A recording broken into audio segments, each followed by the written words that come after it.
তো আজকে দেখো ক্লাস 10-এর ইংলিশের ডাফ অ্যান্ড ডার্টি যে বইটা রয়েছে তুলসী প্রকাশনের এর 35 পেজে যে এক্সারসাইজগুলো রয়েছে সেগুলো নিয়ে আজকে আলোচনা হবে। তো আজকে দেখো ভয়েস ইন চ্যাপ্টারের ফর অ্যাডভান্স প্র্যাকটিস যে চ্যাপ্টারটা রয়েছে অর্থাৎ এর এক্সারসাইজগুলো যে রয়েছে এগুলো নিয়ে আজকে করানো হবে।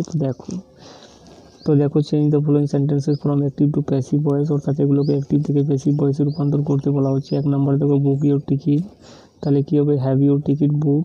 এরপরে হ্যাভ দিয়ে ওগুলো স্টার্ট হবে। দেখো পেন্ট দ্য ওয়াল, তাহলে কী হবে হ্যাভ দ্য ওয়াল পেন্টেড। এরপরে 3 নম্বর দেখো পাবলিশ ইউর বুক, তাহলে কী হবে হ্যাভ ইউর বুক পাবলিশড। এরপরে 4 নম্বরে দেখো রিপেয়ার ইউর ল্যাপটপ, তাহলে কী হবে হ্যাভ ইউর ল্যাপটপ রিপেয়ার্ড। এরপরে 5 নম্বর দেখো পায়ার্স ইউর নোজ, যেটা কী হবে হ্যাভ ইউর নোজ পায়ার্সড।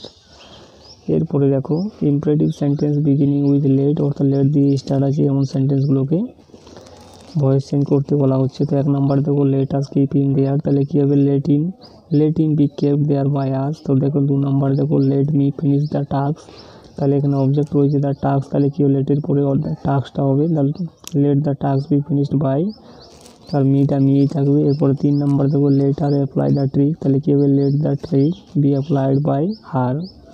4 নম্বর দেখো let them discuss the matter, তাহলে লেটের পরে অবজেক্ট হবে, তাহলে let the matter be discuss by them.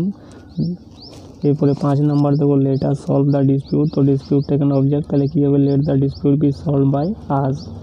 এরপরে 6 নম্বরে দেখো let her explain the matter, তাহলে ম্যাটারটা এখানে অবজেক্ট রয়েছে, তাহলে let the matter be explain by her. এরপরে 7 নম্বর দেখো let us buy a house, তাহলে কী হবে let a house be bought by us. এরপরে 8 নম্বরে দেখো চান্সটা রয়েছে অবজেক্ট, তাহলে let a chance be given by him. এরপরে 9 নম্বরে দেখো let me use my phone, তাহলে কী হবে let my phone be used by me. অর্থাৎ 10 নম্বর দেখো let a chance be taken by her, তাহলে let her take a chance. তো এটা প্যাসিভ ভয়েসে যেহেতু রয়েছে তার জন্য let her take a chance.